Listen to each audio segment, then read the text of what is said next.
नमस्कार। मैं हूं मोना और आप देख रहे हैं NIA new India analysis. Uttar Pradesh की सियासत में 2027 के विधानसभा चुनाव से पहले जातीय समीकरणों को साधने की कोशिश तेज हो गई है। आज 5 अगस्त को समाजवादी पार्टी समाजवादी चिंतक और पूर्व केंद्रीय मंत्री जनेश्वर मिश्र की जयंती मना रही है। लेकिन इस बार जनेश्वर मिश्र जयंती का आयोजन सिर्फ श्रद्धांजलि कार्यक्रम तक सीमित नहीं माना जा रहा। इसके पीछे एक बड़ा राजनीतिक संदेश भी देखा जा रहा है। दरअसल समाजवादी पार्टी अपने पीडीए यानी पिछड़ा, दलित और अल्पसंख्यक समीकरण के साथ अब ब्राह्मण मतदाताओं को भी जोड़ने की कोशिश करती दिखाई दे रही है। यानी अखिलेश यादव की नजर अब सवर्ण वोटरों पर भी है। जनेश्वर मिश्र समाजवादी आंदोलन के प्रमुख नेताओं में रहे हैं। ऐसे में उनकी जयंती के बहाने पार्टी ब्राह्मण समाज के बीच अपनी राजनीतिक पहुंच बढ़ाने का प्रयास कर रही है। इस बार सपा ने जयंती कार्यक्रम को बड़े स्तर पर आयोजित किया है। प्रदेश भर से बड़ी संख्या में लोगों को लखनऊ बुलाया गया है। सपा इस कार्यक्रम को जनेश्वर मिश्र पार्क में करना चाहती थी, लेकिन अनुमति नहीं मिलने के बाद कार्यक्रम पार्टी कार्यालय में आयोजित किया जा रहा है। अब सवाल है, आखिर समाजवादी पार्टी ब्राह्मण मतदाताओं को साधने की कोशिश क्यों कर रही है? दरअसल उत्तर प्रदेश की राजनीति में ब्राह्मण वोट को काफी महत्वपूर्ण माना जाता है। राजनीतिक आकलनों में प्रदेश में ब्राह्मण आबादी करीब 9 से 10% मानी जाती है। मध्य और पूर्वी उत्तर प्रदेश के कई इलाकों में इनका राजनीतिक प्रभाव अहम है। यही वजह है कि बीजेपी, कांग्रेस, बसपा और समाजवादी पार्टी सभी दल ब्राह्मण मतदाताओं को अपने राजनीतिक समीकरण में महत्वपूर्ण मानते हैं। 2007 के विधानसभा चुनाव में मायावती की बहुजन समाज पार्टी ने दलितों के साथ ब्राह्मणों को जोड़कर सोशल इंजीनियरिंग का सफल प्रयोग किया था। इसी समीकरण के दम पर बसपा ने पूर्ण बहुमत की सरकार बनाई थी। लेकिन 2014 के बाद उत्तर प्रदेश की राजनीति में बड़ा बदलाव आया। ब्राह्मण मतदाताओं का एक बड़ा हिस्सा बीजेपी के साथ जुड़ता गया।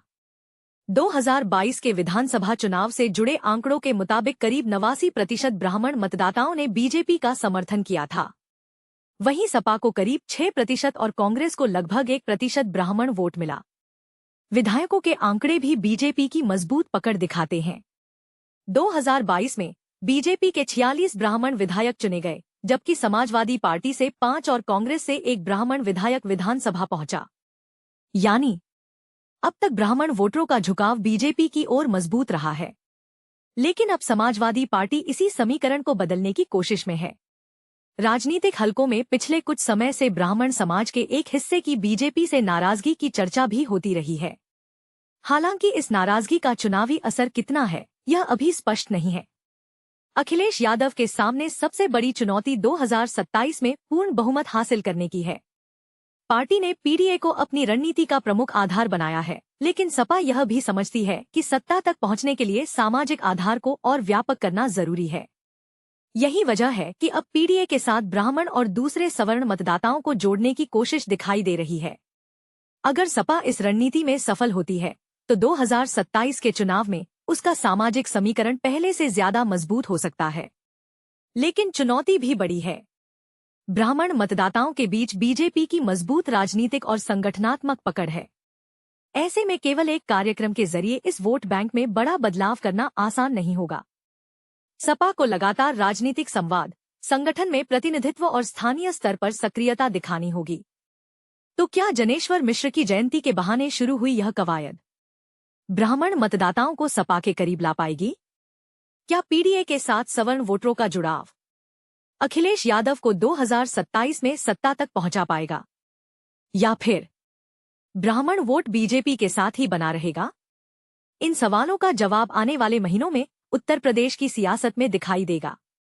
फिलहाल इतना जरूर है कि जनेश्वर मिश्र जयंती के बहाने समाजवादी पार्टी ने ब्राह्मण वोटरों को लेकर अपनी रणनीति का संकेत दे दिया है। अगर आपको यह विश्लेषण पसंद आया हो तो वीडियो को लाइक करें, एनआईए को सब्सक्राइब करें और खबर को ज्यादा से ज्यादा लोगों तक शेयर करें। मैं हूं मोना। देखते रहिए एनआईए न्यू इंडिया एनालिसिस। नमस्कार।